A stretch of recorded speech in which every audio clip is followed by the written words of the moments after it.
Question 41, by अक्ष पर स्थित उन बिंदुओं की संख्या जिनकी बिंदु 3,4 से दूरी C है जबकि C 3 से बड़ी है। और यही क्वेश्चन नीचे लिखा है, एक्स अक्ष पर स्थित उन बिंदुओं की संख्या जिनकी बिंदु 3, 4 से दूरी C है और C 4 से छोटा है। तो देखिए मैं वैसे ही बना देता हूँ।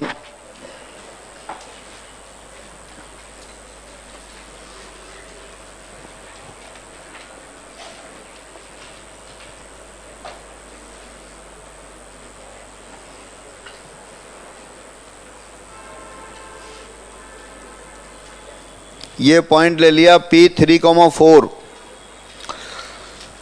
P बिंदु से एक्स अक्ष पर लंब डाल देते हैं। PM बाई अक्ष पर भी लंब डाल देते हैं।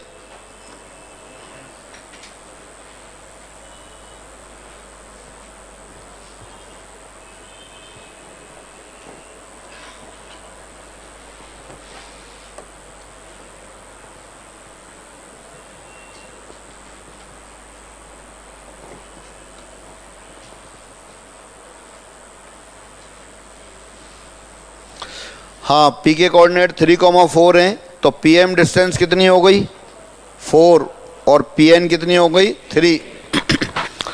अब वहाँ क्वेश्चन कह रहा है, देखो क्वेश्चन पढ़ते हैं। 41 में कह रहा है, बाई अक्ष पर स्थित उन बिंदुओं की संख्या जिनकी बिंदु 3,4 से दूरी C है और C 3 से बड़ी है। P बिंदु से बाई अक्ष पर लंब डाल दिया, वो तो कम से कम दूरी होती है। बाई अक्ष के अलग अलग बिंदुओं से दूरी अलग अलग होगी। जैसे ये A1 बिंदु हो गया, ये A2 हो गया, ये A3 हो गया, ये A4 हो गया। अलग अलग बिंदु से दूरी अलग अलग होगी। तो सबसे कम दूरी पे कौन सा बिंदु है N कितना है 3। तो अगर ये पूछे S बाई अक्ष पर ऐसे बिंदुओं की संख्या जिनकी दूरी 3 से ज़्यादा है, कितने होंगे अनंत, और 3 से कम वाले 0। तो क्या आ गया 41 का आंसर, अनंत आ गया।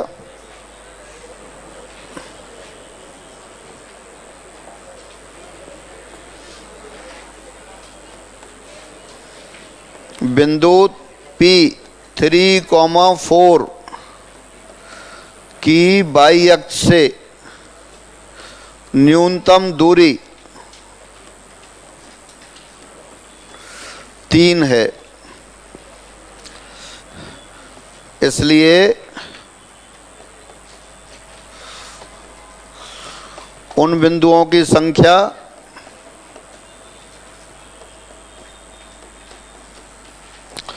जो बाई अक्ष पर हैं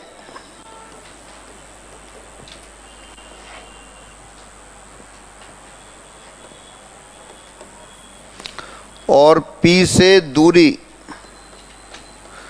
3 से अधिक है। क्या बताया आपने, अनंत होगी।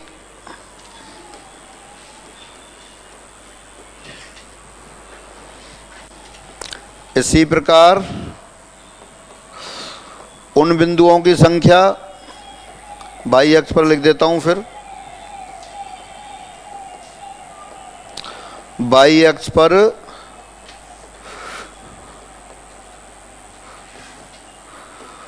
उन बिंदुओं की संख्या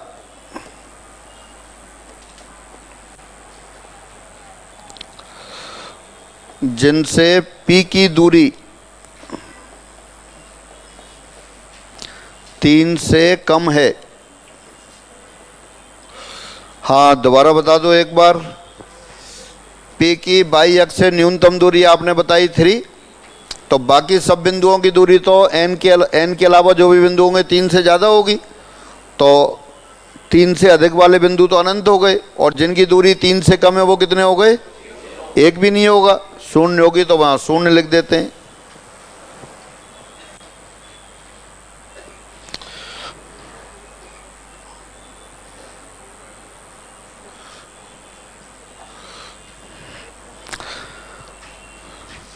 तो P पॉइंट लिया आपने 3,4, 3,4 से बाई अक्ष पर लंब डाल दिया। ये कोऑर्डिनेट जो पढ़े आपने पहले से बताया, उनके डेफिनेशन में ही हैं। P बिंदु के कॉमा 3,4 हैं तो P से बाई अक्ष पर हम डाल दिया PN, तो उसकी दूरी 3 के बराबर हो गई। और N के अलावा जितने भी बिंदु होंगे उनकी दूरी 3 से ज़्यादा होगी। तो जब आपसे ये पूछा बाई अक्ष पर ऐसे बिंदुओं की संख्या जिनकी 3,4 से दूरी 3 से अधिक है, अनंत हो गए। और 3 से कम वाले कितने हो गए? 0, एक भी बिंदु नहीं होगा। अब इसी तरह से 3,4 से एक्स अक्ष पे देखते हैं तो न्यूनतम दूरी तो कितनी हो गई? 4। तो 4 दूरी पर तो एक ही पॉइंट होगा, कौन सा? M जो दिखाई दे रहा है। और 4 से कम दूरी पर स्थित बिंदुओं की संख्या 0, और 4 से अधिक दूरी पर बिंदुओं की संख्या अनंत।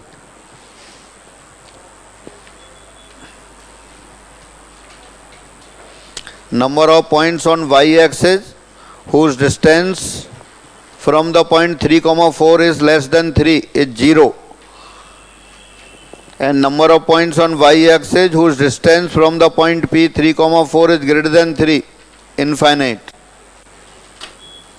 हटा दें ये, तो वो भी लिख दीजिए फिर।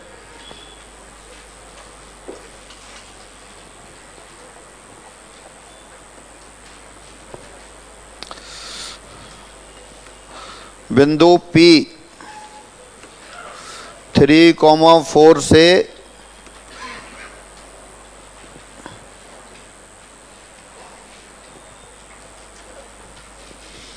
या वही एक्स अक्ष वाले लिख देते हैं फिर। एक्स अक्ष पर उन बिंदुओं की संख्या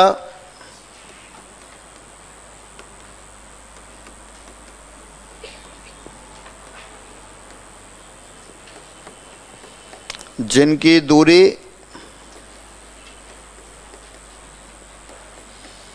बिंदु P 3,4 से, जिनकी दूरी बिंदु 3,4 से 4 से अधिक है, कितनी होगी? अनंत होगी।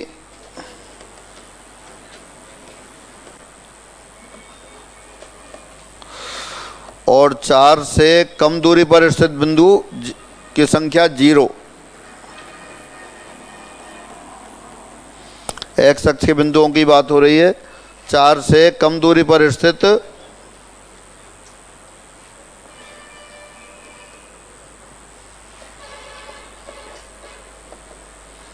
बिंदुओं की संख्या 0 होगी।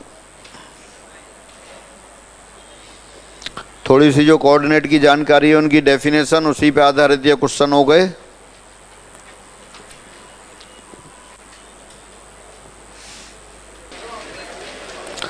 Question number 28, page number 29।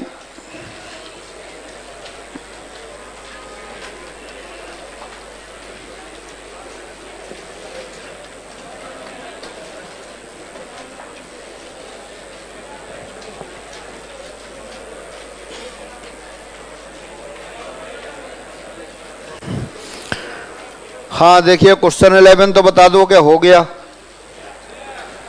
हो गया, चलो ठीक है। तो फिर 28 में और बता दो। 28 में मैं 3 पॉइंट दे रखे हैं, पूछा है किस त्रिभुज के शीर्ष हैं। तीनों बिंदुओं को मान लो ABC, फिर AB BC CA लिख दो दूरी फॉर्मूले से, फिर पता पड़ जाएगा आपको कौन सा त्रिभुज बन रहा है।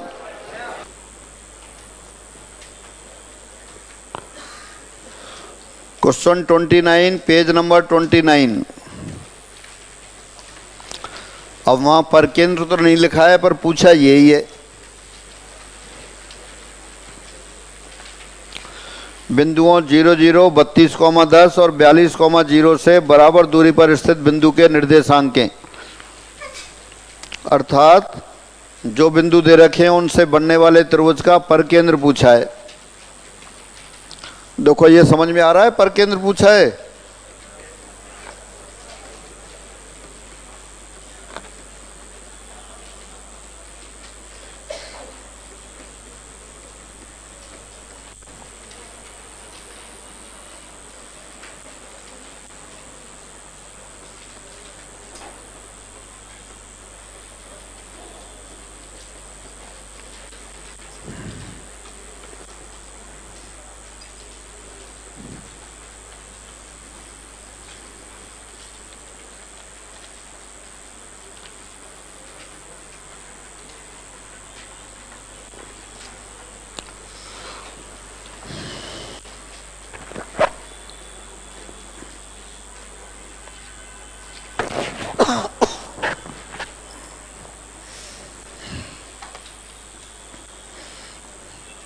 तो देखिए बिंदुओं 0 0 32,0 और 42,0 से बराबर दूरी पर स्थित बिंदुओं के निर्देशांक के, या इसके अलावा ये कह सकता था क्वेश्चन, उस त्रिभुज का परकेंद्र ज्ञात करो जिसके शीर्ष 0 0 32,10 और 42,0 है।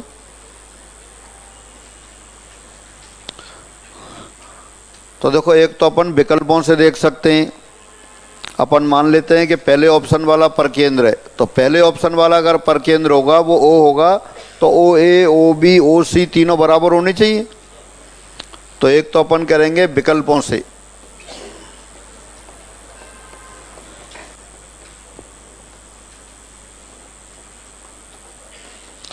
तो पहला विकल्प लिया, पहले विकल्प मान लिया O क्या दे रखा है आपको, 21,11 दे रखा है। तो इसके लिए अपन अब क्या देखें,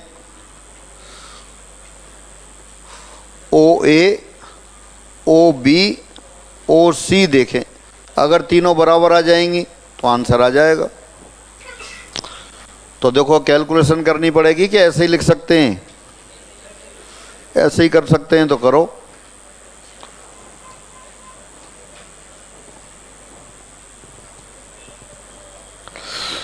देखो OA अगर लिखेंगे तो कितना आएगा, √21² प्लस 11² आएगा। अगर OB लिखेंगे क्या आएगा, 11² प्लस 1² आया, इसका मतलब गलत हो गया। OA OB OC तीनों बराबर होनी चाहिए। तो अपन ये मान के चल रहे हैं कि माना पहले विकल्प वाला सही आंसर है। अगर पहले विकल्प वाला सही आंसर है तो O की A से दूरी, B से दूरी, C से दूरी बराबर होनी चाहिए। तो आपने OA निकाली। वो तो क्या है 21,11, A क्या है 0 0, 21 - 0 whole square plus 11 - 0 whole square, यही आया। अब दूसरे बिंदु से निकाला 21 - 32 या 32 - 21, 11 बचा, 11², 10 - 11 -1² स्क्वायर, 1² तो दोनों तो बराबर हो ही नहीं सकते, इसलिए तीसरा चेक ही नहीं कर रहे अपन। समझ गए? तो सब लोग करें। अब दूसरे ऑप्शन वाला देखें, बी। दूसरे ऑप्शन में लिया फिर आपने O, कौन सा है ये, 11,21 है, तो उससे चेक करें फिर ये सबसे बराबर आ रहा है क्या। अगर ये तीनों बिंदुओं से बराबर आ रहा होगा तो ये आंसर आ जाएगा। ओरल करना चाहें ओरल करें, लिख के करना चाहें लिख के करें।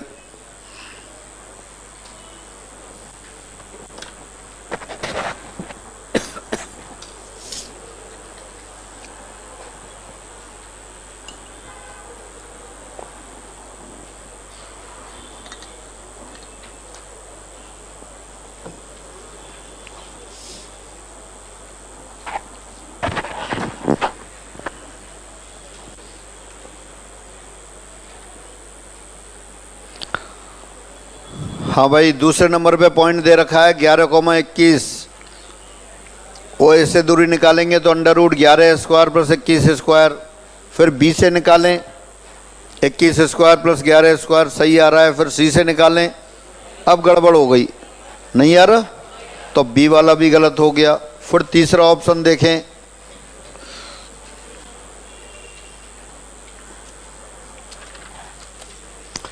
तीसरे ऑप्शन में क्या दे रखा है, -21 - 11। अब ये फिर 21² 11² आ गया OA, तो OB निकालें, ये फिर गलत हो गया। अब 3 3 गलत हो गए तो चौथा ही सही होगा, तो वो बिना निकाले लिख सकते हैं कि सही है। लेकिन जब निकाल रहे हैं तो वो घर पे कर रहे हैं, तो इसको भी कर लें आप। चौथा ऑप्शन O क्या है, 21, -11 है, तो यहाँ से निकालेंगे तो क्या आएगा, अब OA √21² प्लस 11², OB 32 था, 32 - 21 11 हो गया, 10 - प्लस 11 फिर 21 हो गया। OC 21 - 42 फिर 21 हो गया, और -11 - 0 फिर 11 हो गया। तो देयरफॉर OA बराबर OB बराबर OC।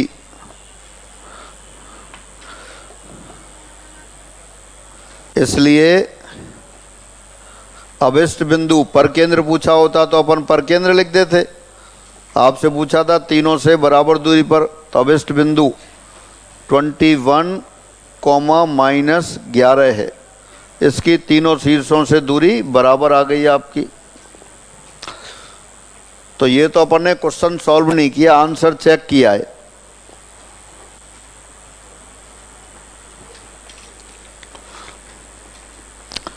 यानी कि आपसे पर केंद्र पूछा है इनडायरेक्टली, तो पर केंद्र अपन ने निकाला तो है नहीं, तो पर केंद्र क्या किया आपने, चेक कर लिया कि ये वाला आ गया।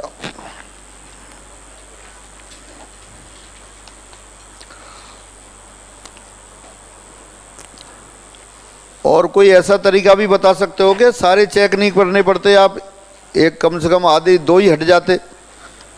4 पॉइंट दे रखे हैं तो ऐसे कोई पॉइंट दिख रहे हैं इनको हटा दो कि ये वाला नहीं है इसलिए नहीं है, बिना चेक किए दूरी दूरी से तो हटा ही रहे हैं। हाँ कैसे, हाँ बताओ कौन बताएगा। 4 पॉइंट दे रखे हैं, कई बार ऐसा होता है ना वो 50-50 कि 2 को हटा दो बाकी 2 में से ही आंसर देते हैं।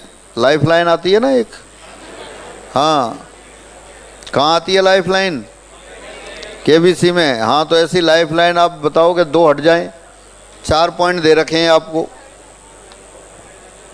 हाँ ये क्वेश्चन हटा दूं, देखिए जो पॉइंट दे रखे हैं इनमें से 2 पॉइंट एक्स अक्ष पे दे रखे हैं।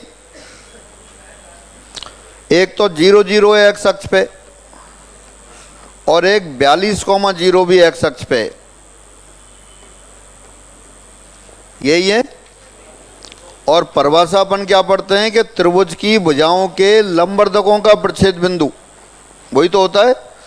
तो अगर AC का लंबवर्धक देखें तो यहाँ बीचों बीच में से जाएगा, एक्स अक्ष के लंबवत रेखा जाएगी, तो इसका मध्य बिंदु कौन सा होगा, x बराबर 21 होगा। देखो जरा, बाई कोऑर्डिनेट तो 0 होगा और एक्स अक्ष के लंबवत जाएगी तो वो x बराबर 21 ही तो होगी। तो इसका मतलब एक चीज पता पड़ गई कि जो लंब के वो पर केंद्र आएगा x कोऑर्डिनेट तो 21 ही आएगा। तो जिनमें x कोऑर्डिनेट 21 नहीं है वो हटा देंगे। ये अभी नहीं पता पड़ रहा है सबको तो कोई खास बात नहीं है, अभी और कोऑर्डिनेट ज्योमेट्री शुरू हुई है। अभी तो अपन ने दूरी फार्मूला रेशो फार्मूला पढ़ा है, अभी पढ़ेंगे ना तब पता पड़ जाएगा। वैसे तो बिल्कुल क्लियर है पर फिर भी और अभी लाइन में काफ़ी चीज़ें पढ़नी है कि AC का जो मध्य बिंदु है वो 21,0 है, उससे जाने वाली रेखा जो एक्स अक्ष के लंबवत है x बराबर 21 होगी। तो पर केंद्र इसी पे होगा, इसी पे होगा तो एक्स कोऑर्डिनेट 21 आएगा। ये कैलकुलेशन नहीं करनी पड़ रही है, देखने से ही पता पड़ रहा है। और देखने से ही पता पड़ रहा है तो जिनका एक्स कोऑर्डिनेट 21 नहीं है वो वाले पॉइंट हटा देंगे। कौन कौन से ऑप्शन हटा देते आप, दूसरा और तीसरा। और फिर पहला वाला चेक करते अपन, पहले वाले गलत हो गया था तो इसका मतलब चौथा वाला ही आंसर आ जाता। तो ये तो देखने की बात हो गई। अब तरीके से करते हैं अपन।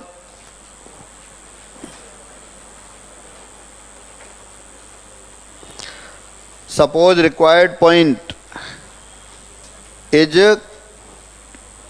O H, K।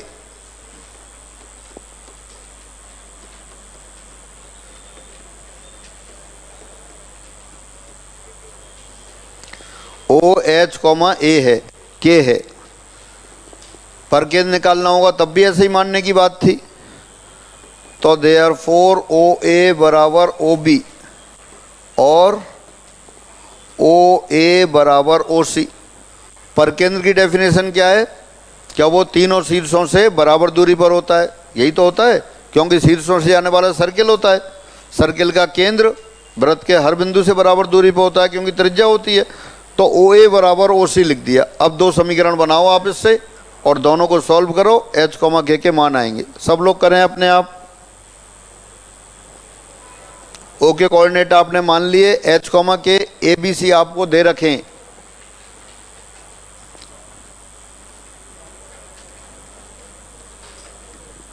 A आपको 0,0 दे रखा है, B 32,10 दे रखा है, C 42,0 दे रखा है। अब यहाँ से OA बराबर OB, OA बराबर OC से 2 समीकरण निकालें, दोनों को सॉल्व करें, H, K का मान आएगा।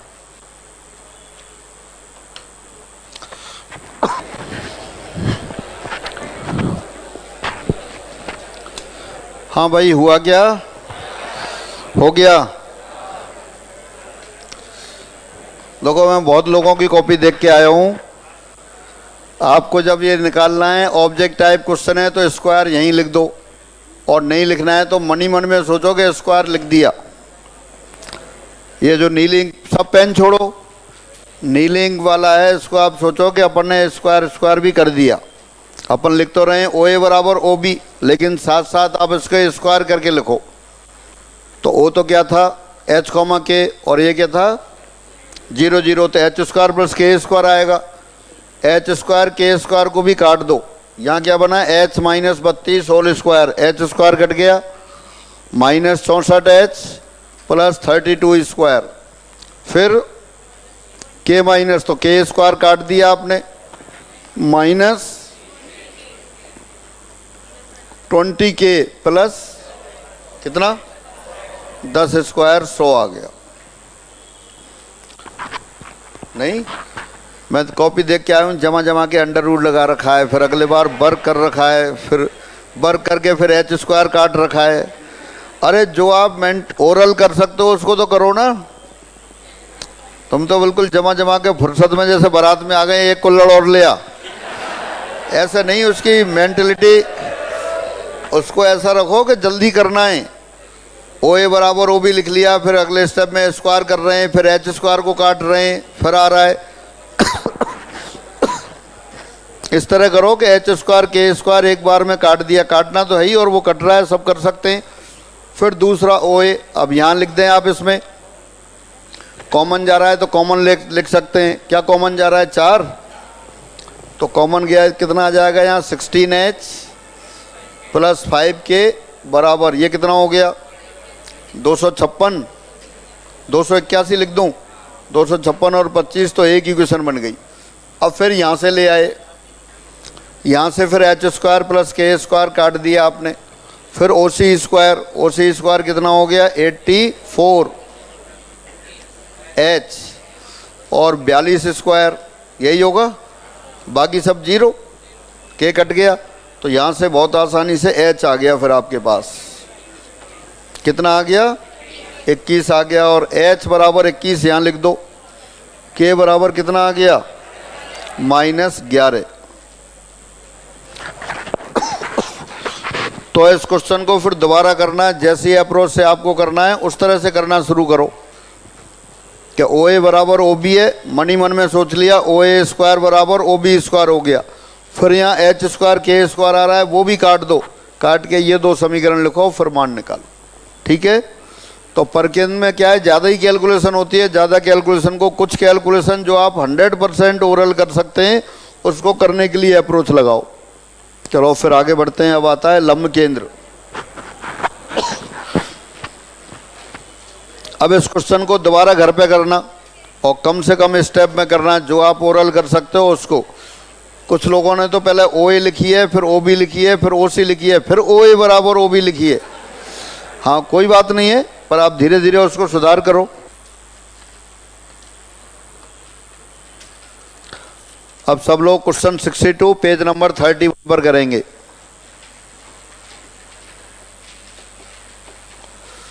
Question 62 page number 31।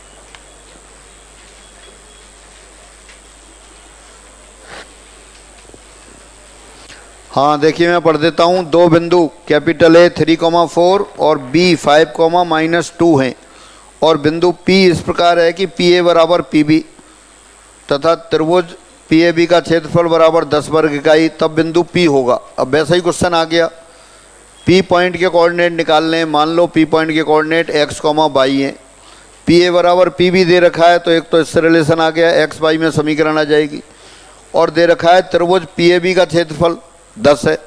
अगर अपन प्लस लिखेंगे तो एक रिलेशन वहाँ से, एक यहाँ से, एक आंसर आ जाएगा। लेकिन अगर माइनस लिखेंगे तो एक आंसर और आएगा, तो निकालो दोनों फिर।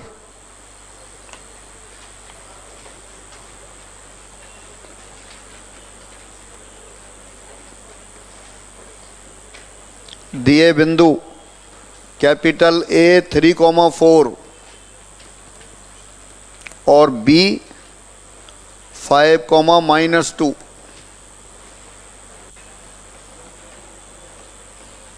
माना अभिष्ट बिंदु P x, y है, h, के भी ले सकते थे।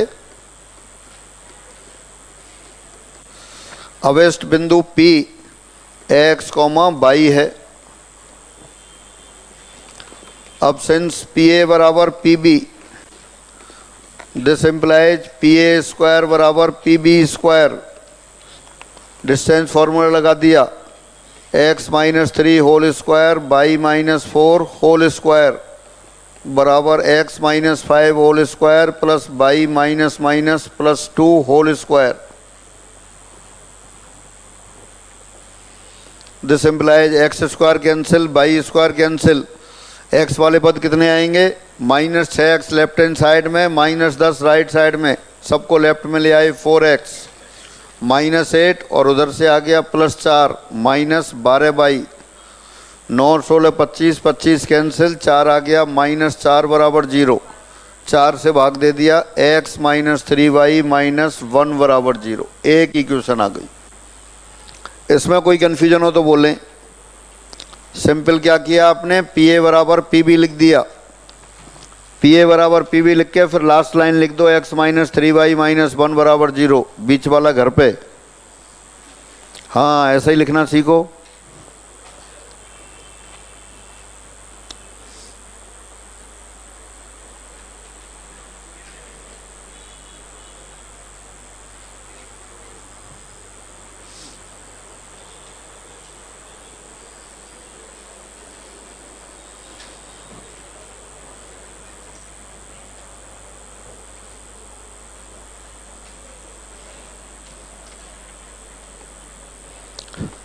दूसरा प्रतिबंध, त्रिभुज PAB बराबर 10, हाफ ऑफ x by 1 3 4 1 5 - 2 1 बराबर ±10। अपन डिस्कस कर रहे थे, अगर एरिया ऑफ ट्राइंगल दे रखा हो तो प्लस माइनस दोनों चिन्हों सहित काम में लेंगे। अब पहले प्लस चिन्ह लेने पर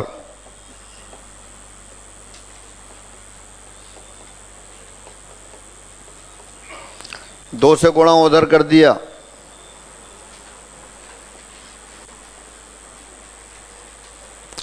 वन बाई टू को तो उधर ले जाते हैं 20, x का गुणांक कितना आएगा 4 माइनस माइनस प्लस 2 6x। देखना सही लिख रहा हूं क्या।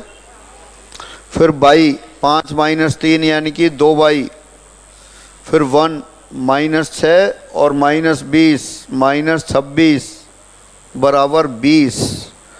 2 से भाग लगा दिया, 3x प्लस बाई -46 यानी कि 23 बराबर 0। देखो कैलकुलेशन जरा सही किया है क्या।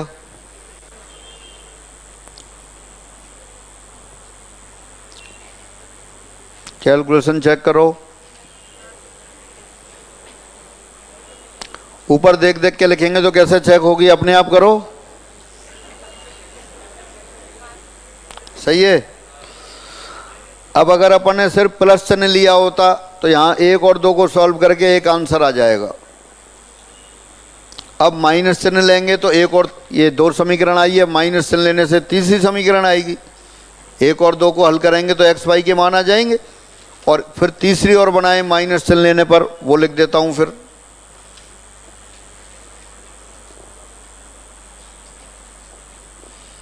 माइनस चिन्ह लेने पर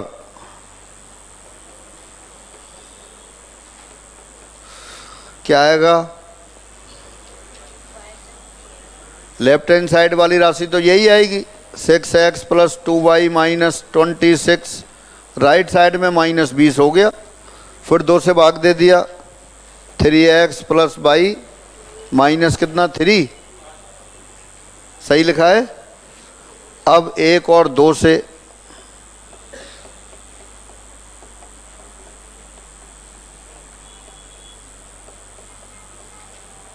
बिंदु P, क्या आ गए कोऑर्डिनेट बता दो जरा, 1 और 2 को सॉल्व करने पर कितना, 7 और, अरे बोलो 7 और 2, ये आ गया।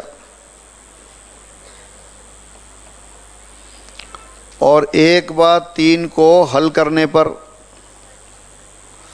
क्या आ गया फिर, 1 और 0। 1 और 0, ठीक है ठीक है।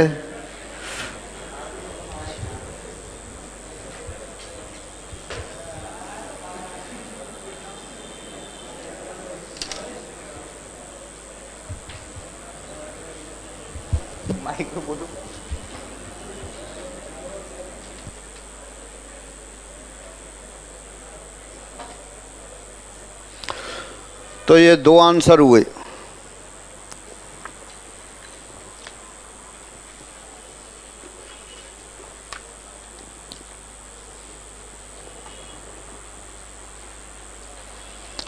अब ये सब लोग घर पे थोड़ी एक्सरसाइज करेंगे, ग्राफ पेपर लेंगे, ए और बी पॉइंट को प्लॉट करेंगे, फिर पी पॉइंट और ये P1 पॉइंट जो अपन ने लिखे हैं इनको बना देंगे, फिर देखेंगे आपके कंडीशन सेटिस्फाई हो रही है या नहीं हो रही है। PAB का क्षेत्रफल निकालेंगे वो भी 10 इकाई आएगा, और P1AB का निकालेंगे वो भी 10 इकाई आएगा।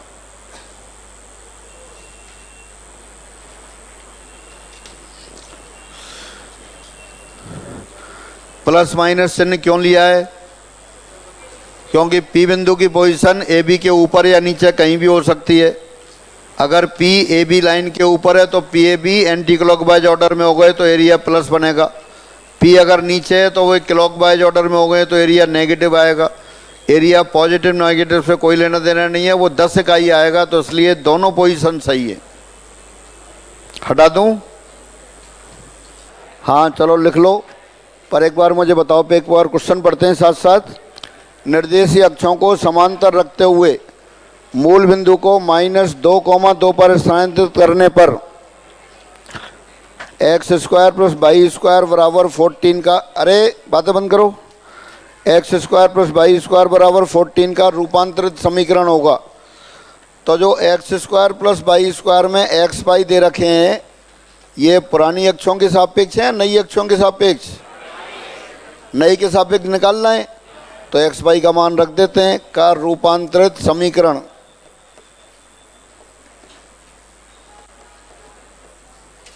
क्या लिख दूं बता दो फिर,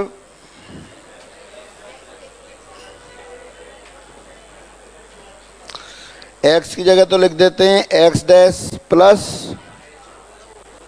h यानी कि -2, और y की जगह लिख देते हैं y' + 2 होल स्क्वायर बराबर 14। देखना लिख सकते हैं। आप बता रहे हैं पुरानी अक्षों के सापेक्ष x y हैं, नई अक्षों के सापेक्ष x' y' हैं, तो x और y का मान रख दिया,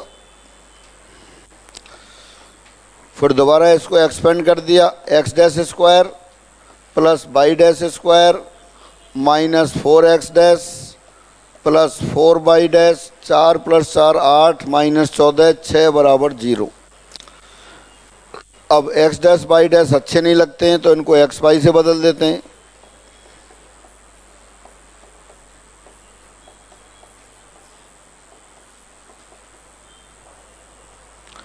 x और y में समीकरण दे रखा था, आपने उनको x' y' में लिख दिया, लेकिन समीकरण लिखने के लिए x' y' को फिर x y से बदल दिया। जो अपनी समीकरण आई है इसमें x और y नई अक्षों के सापेक्ष हैं, और जो समीकरण दे रखी थी x² + y² बराबर 14, उसमें पुरानी अक्षों के सापेक्ष हैं।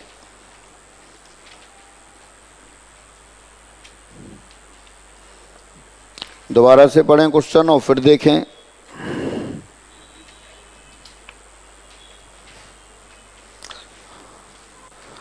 ये आपने याद कर लिया है कि किसी बिंदु के निर्देशांक x, y हों, निर्देशीय अक्ष पुरानी अक्षों के समांतर रहें और मूल बिंदु को h, k पर शिफ्ट कर दिया हो, नई अक्षों के सापेक्ष किसी बिंदु के उसी बिंदु के समीकरण x' y' हों, तब x' बराबर होता है x - h, y' बराबर होता है y - k।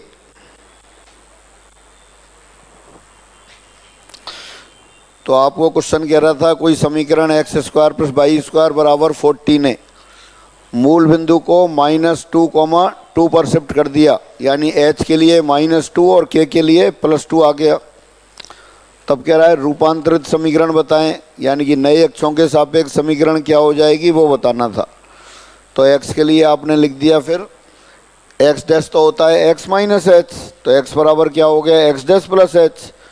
बाई डैश होता है बाई माइनस के, बाई बराबर हो गया बाई डैश प्लस के, तो वो रख दिया और सॉल्व कर लिया। एक्स डैश बाई डैश में समीकरण आ गई, लेकिन ऑप्शन में जो आंसर दे रखा है एक्स बाई में ही दे रखा है, तो एक्स डैश को फिर एक्स लिख दिया, बाई डैश को फिर बाई लिख दिया।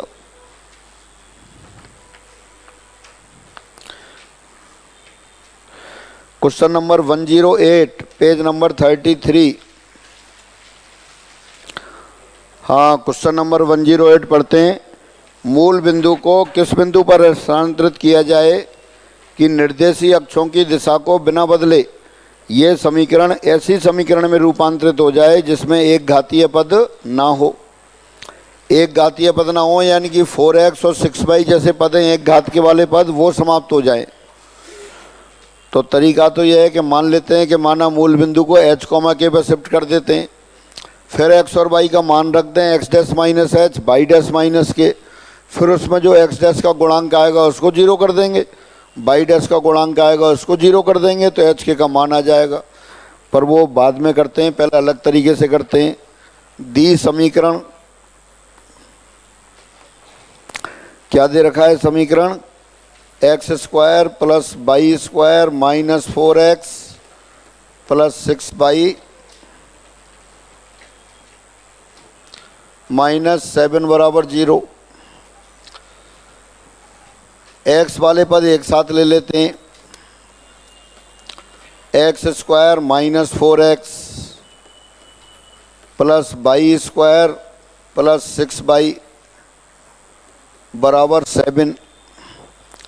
अब इन दोनों को परफेक्ट स्क्वायर बना देते हैं।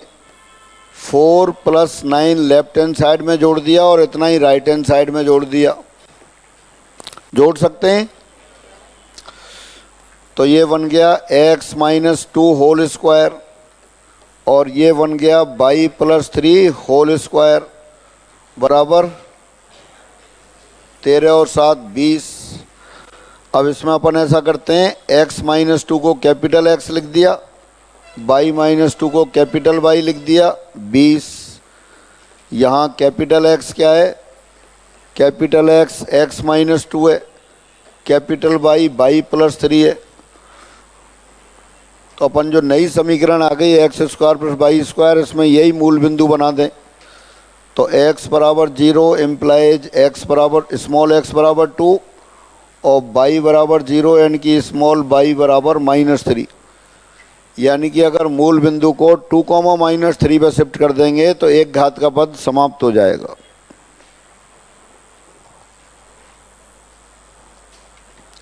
देयरफॉर मूल बिंदु को 2, -3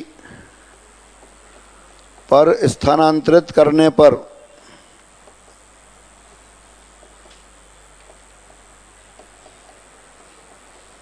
दी समीकरण से एक घातीय पद लीनियर टर्म्स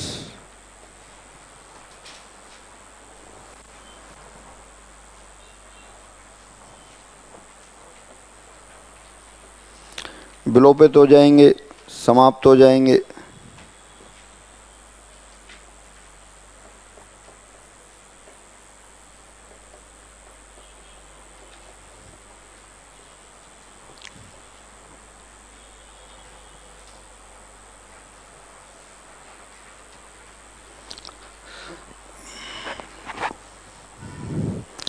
जो समीकरण दे रखी थी उसमें एक्स स्क्वायर वाई स्क्वायर के पद थे, तो अपन ने परफेक्ट स्क्वायर बना लिया।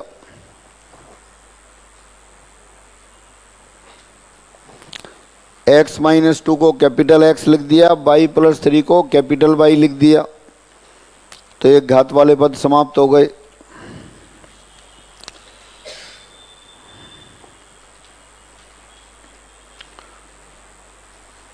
कैपिटल एक्स को 0 के बराबर रखा है तो स्मॉल एक्स बराबर 2 आ गया। कैपिटल वाई को 0 लिखा है तो स्मॉल वाई बराबर -3 आ गया। अब जैसे बात कर रहे थे दोबारा से करेंगे इस क्वेश्चन को आप।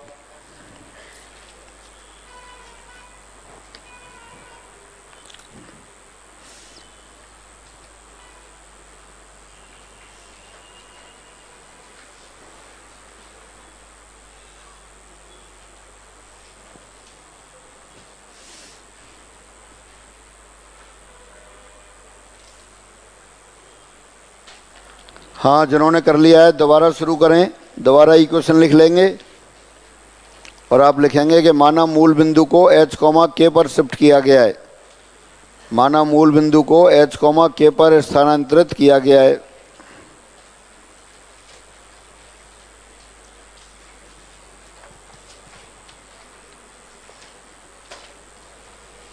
हाँ, क्वेश्चन करना शुरू करो, दूसरे मेथड से करो इसे।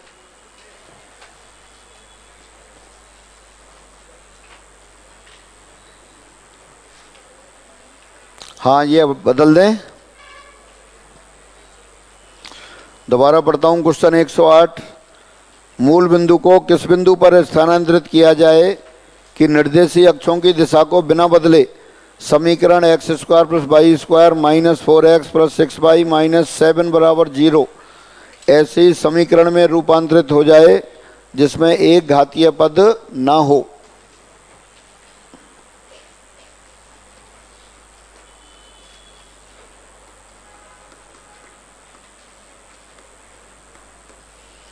पहले दी समीकरण लिख लेते हैं।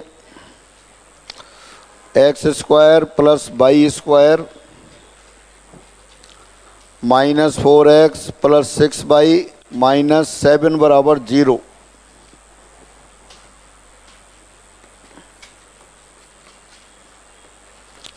माना मूल बिंदु को बिंदु h, k पर रूपांतरित किया गया है।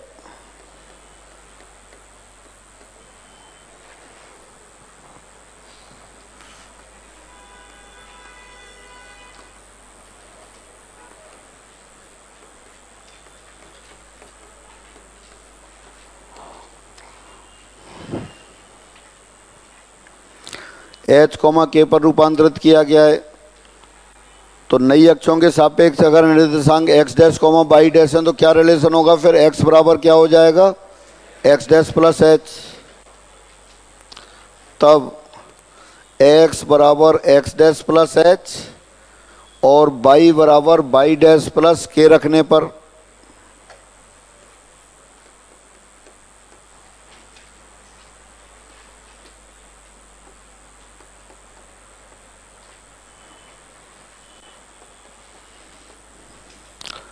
दी समीकरण निम्न रूप में होगी या निम्न होगी, निम्नलिखित होगी।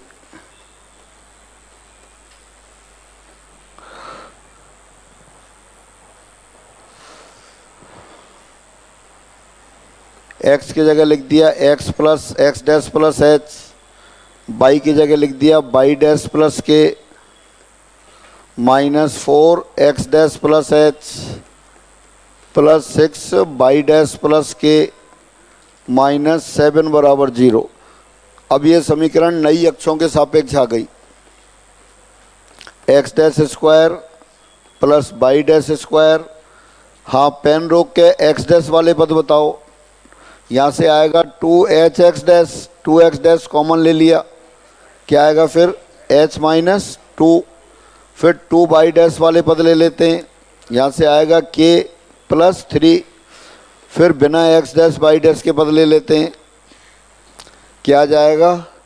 h² + k² - 4h + 6k - 7 बराबर 0।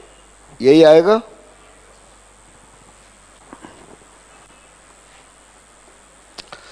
अब x' और y'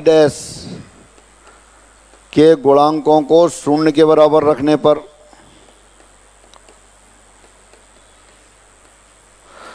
शून्य के बराबर क्यों रख रहे हैं? क्वेश्चन कह रहा है एक घात के पद नहीं होने चाहिए। तो क्या आ गया? h बराबर 2, k बराबर -3। ये मान इस समीकरण में रखने पर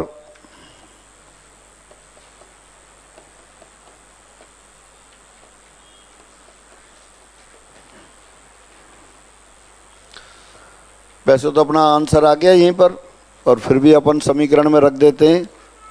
तो क्या आएगा? x dash square plus y dash square, x और ये 0 हो गए। वहाँ लिखा h स्क्वायर 4 आ जाएगा, k स्क्वायर 9, 4 और 9 13, -8 और -18 26, और ये कितना बच गया फिर?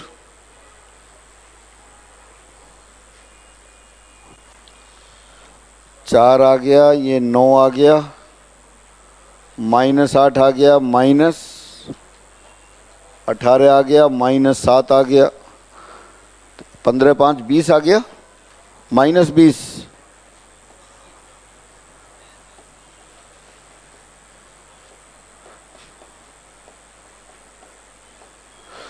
समीकरण अपन को नहीं निकालनी थी, पर मैंने इसलिए लिख दिया क्योंकि ऊपर आई थी आपकी समीकरण ये। तो देयरफॉर अभिष्ट मूल बिंदु या अभिष्ट बिंदु कहा था किस बिंदु पर शिफ्ट करें? h, k पर शिफ्ट करें। तो h बराबर 2 आ गया, k बराबर -3 आ गया। आपसे यही पूछा था किस बिंदु पर शिफ्ट करें?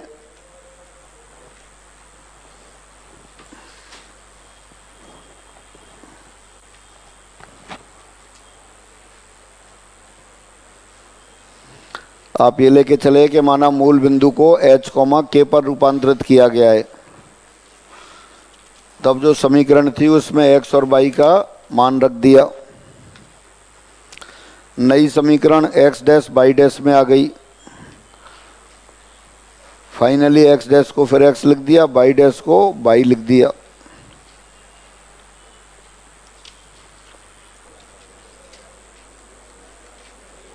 क्वेश्चन नंबर 107 करेंगे। हाँ देखिए, क्वेश्चन नंबर 107 में पढ़ता हूँ। निर्देशीय अक्षों को मूल बिंदु के सापेक्ष धनात्मक दिशा में 30 डिग्री का घुमाव दिया गया है। थीटा बराबर 30 डिग्री हो गया, धनात्मक दिशा में रोटेट किया है। नए निर्देशीय अक्षों के सापेक्ष किसी बिंदु के निर्देशांक 4,2 हैं, यानी x डैश बराबर 4, y डैश बराबर 2 दे रखा है। तो पूर्व अक्षों के सापेक्ष इसके निर्देशांक होंगे। तो आपने ये टेबल बना दी। फिर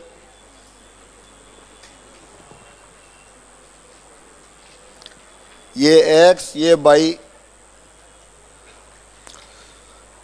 cos 30 कितना होगा? x डैश y डैश 4,2 है, cos 30 कितना? √3/2, sin 30 फिर -sin 30 1/2, √3/2।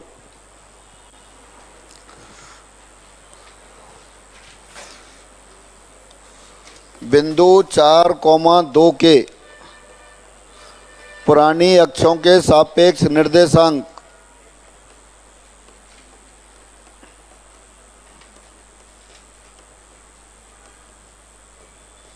लिख दो सब लोग।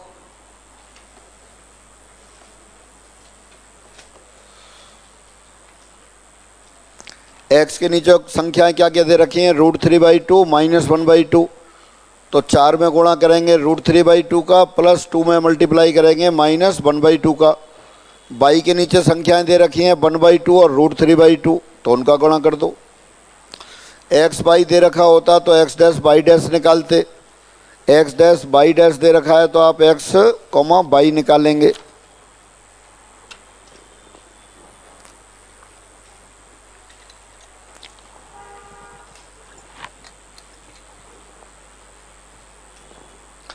जो टेबल बनाई है उसमें कोई कंफ्यूजन किसी को?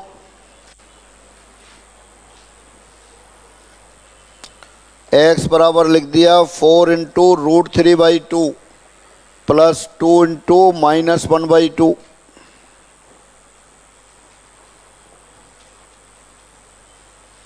कॉमा बाई बराबर लिख दिया 4 इंटू 1/2 प्लस 2 इंटू √3/2। दोबारा लिख देते हैं, ये हो गया 2√3 माइनस 1 कॉमा 2 प्लस √3, यानी किसी बिंदु के निर्देशांक नई अक्षों के सापेक्ष 4,2 हैं। पुरानी अक्षों के सापेक्ष निकालना था, जबकि अक्षों को धनात्मक दिशा में 30 डिग्री से घुमाया था। तो जो टेबल आप जानते हैं पहले से, उसको काम में ले लिया। पहले कॉलम में x डैश बाई डैश लिखते हैं और ऊपर वाली टॉप रो में x बाई। पहली पंक्ति cos थीटा साइन थीटा, दूसरी पंक्ति minus sine theta cos theta. Theta बराबर 30 डिग्री दे रखा था, तो पहली पंक्ति में cos 30 साइन 30 रख दिया। cos 30 आपने बता दिया √3/2, साइन 30 1/2। दूसरी पंक्ति में माइनस साइन 30 और cos 30 लिखा। कॉलम ऊपर पहली वाली रो में x और y थे, x निकालना है तो x के नीचे वाली संख्याएं लेते हैं, उनको गुणांक के रूप में लिख देते हैं। y निकालना होता है तो y के नीचे वाली संख्याएं लेंगे, उनको गुणांकों के रूप में लिख देंगे। आ गया? सभी से हटा दें।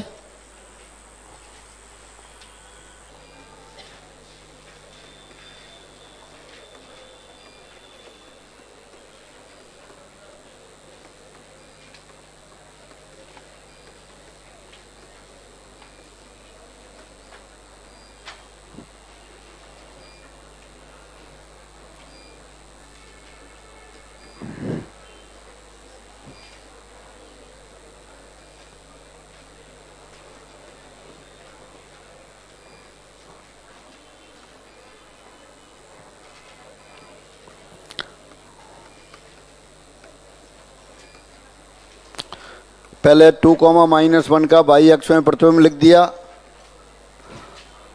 अब निर्देशीय अक्षों को 45 डिग्री के कोण से ऋणात्मक दिशा में, नेगेटिव डायरेक्शन में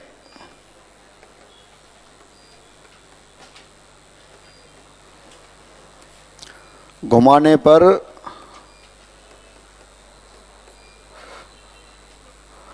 रूपांतरण सारणी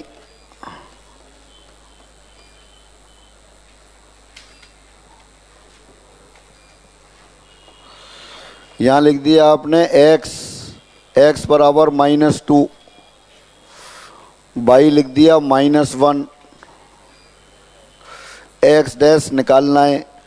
cos -45 1/√2, sine -45 -1/√2, minus sine -45 plus 1/√2, cos -45 1/√2। पहले तो एक चेक करो ये टेबल सही बनाई है क्या।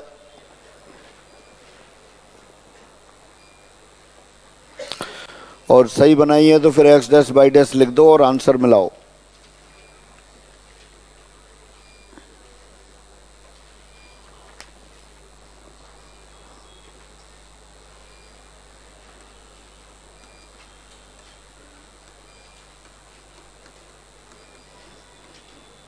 x डैश के सामने वाले पद संख्या है उनको गुणांक के रूप में लेंगे। -2 इंटू 1/√2, -1 इंटू -1/√2, -2/√2 प्लस 1/√2 -1/√2 आ गया। और बाई डैश के सामने ले ली -2 इंटू 1/√2 प्लस -1 इंटू 1/√2, यानी -3/√2।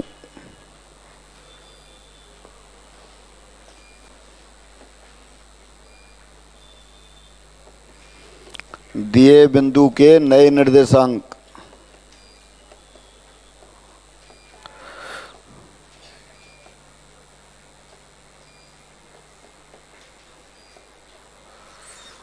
-1/√2। चेक भी करो कोई मिस्टेक तो नहीं हुई है।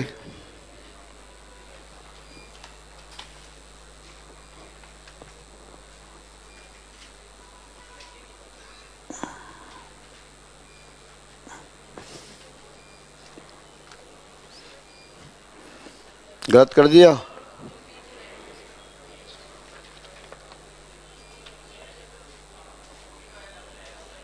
क्या आएगा? अच्छा, √3 लिख दिया है। हाँ, ये सही रहता है लिखना, कई बार सही चेक हो जाता है फिर। -1/√2 -3/√2।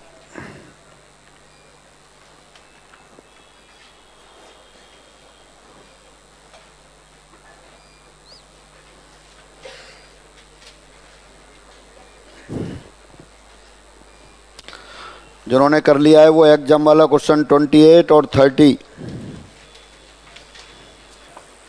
28, बिंदु 4,1 में निम्न दो क्रमिक रूपांतरण होते हैं। लिखना नहीं है, सिर्फ सुनते जाना है। पहला, y बराबर x के सापेक्ष प्रतिबिंब।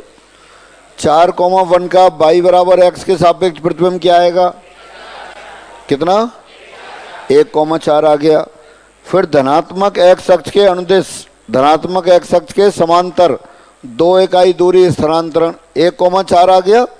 x अक्ष के सारे समांतर चल दो, 2 दूरी और चलेंगे तो x बराबर 1 क्या बन जाएगा? 3। तो 3,4 आ गया। यही आंसर है। दोबारा देख लो। हाँ, लिखना बंद करो, आपस में बातें बंद करो। 4,1 का 1 पर 2 क्रमिक रूपांतरण होते हैं। पहला रूपांतरण, रेखा y बराबर x में प्रतिबिंब। y बराबर x में प्रतिबिंब जानते हैं। x1, y1 कितना होता है? y1, x1। तो 4,1 का प्रतिबिंब कितना हो गया? 1,4। अब x अक्ष के समांतर 2 इकाई खिसक गए, तो y कोऑर्डिनेट तो वही रहेगा। x अक्ष के समांतर खिसक गए धनात्मक दिशा में, तो 1 + 2 3, 3,4। यही आंसर आ गए। हो गए। 30वां देखो, बिंदु -1,1 और 1,-1 किस रेखा के सापेक्ष सममित हैं? अभी अपन ने पढ़ा था x1, y1 का प्रतिबिंब रेखा y बराबर x के सापेक्ष y1, x1 होता है। तो ऐसा ही तो दे रखा है यहाँ पर। कितना आ गया? कौन सी रेखा के सापेक्ष है? y बराबर x के सापेक्ष।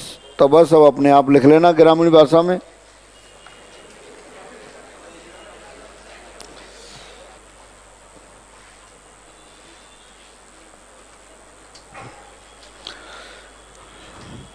एक बिंदु इस प्रकार गति करता है कि उसकी बिंदु 4,0 से दूरी और y अक्ष से दूरी समान रहती है। वही पहले की तरह अपन एज्यूम कर लेंगे। Suppose any point on required locus is P x, y। माना अभिष्ट बिंदु पथ पर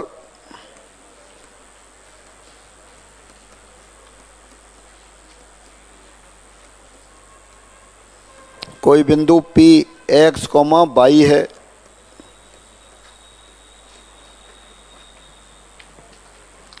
इसलिए प्रश्नानुसार P की 4,0 से दूरी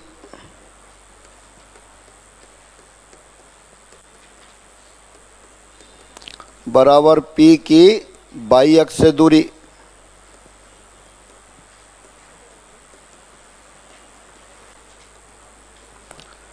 P की 4,0 से दूरी क्या आएगी? √x-4 whole square plus y square. y अक्ष से दूरी कितनी होगी? mod x। यही होगा। बस स्क्वायर कर दो, आंसर आ रहा है। x² - 8x + 16 + y स्क्वायर बराबर x²। x² कैंसिल हो गया।